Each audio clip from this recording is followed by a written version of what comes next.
ChatGPT just updated to the version that I think is been the most useful version yet for genealogists.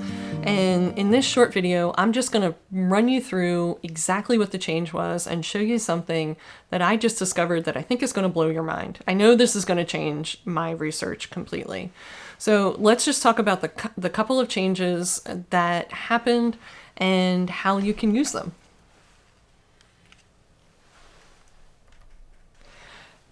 Now, ChatGPT newest version is 5.1. This is the version available to paid subscribers of ChatGPT. And if you want to do any of these three things, I want to encourage you to go ahead and just get the subscription. I make $0 for making this recommendation. I'm just trying to make your life easier. So the first thing that ChatGPT is much better at is transcription. Transcription is an essential skill for genealogists in that we need to know what's actually on those historical records. They're full of information, and unless we transcribe them, we just don't know. The second thing it's really great at is record analysis, and I'm going to show you an example of this in just 1 minute that's going to blow your mind. And then the last thing that we use it a lot for is writing family stories. The good news here is if you use ChatGPT to write, it is much better at remembering the style of your writing. So if you teach it, this is my style, remember this, it will remember this much better now. The other thing is it's much better at getting rid of its sticky ChatGPT voice. I like to think of ChatGPT as having a very distinctive voice.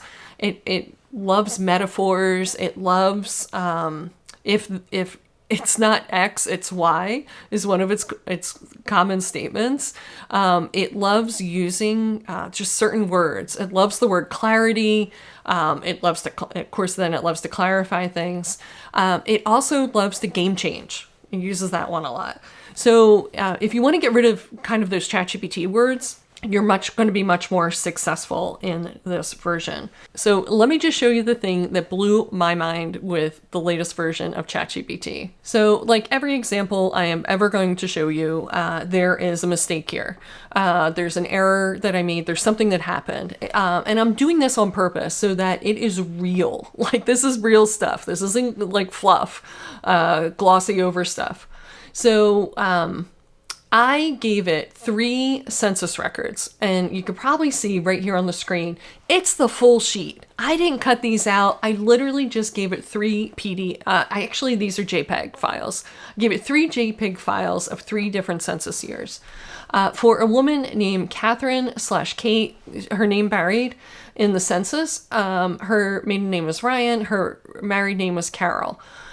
Create a table with, and I asked it for a table, these bars just indicate where I want the lines. Year, age, calculated birth year, birthplace, occupation, and below the table list any inconsistencies in ages, birthplace, and other details, and then suggest which records are most reliable and why. So this is a case of Catherine/Kate having very different birth years across these records.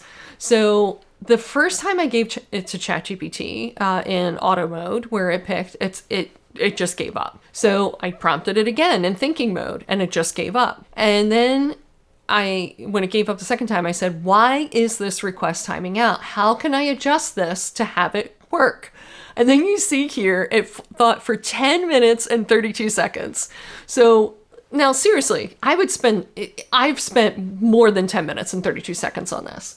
But the short answer it gave me was it was timing out because the model had to load 3 full-page high-resolution images and then zoom around many times to find one person's line on each. But this is the exciting part, is it did it. It can read a census record now. You can give it a full-page census record now and say, go look for this person and tell me what you find. Seriously. Because it couldn't do this just 2 weeks ago. So let me show you what else it did. All right, so it gives me a suggestion to crop the image. And then here's the table. Ding, ding, ding, ding.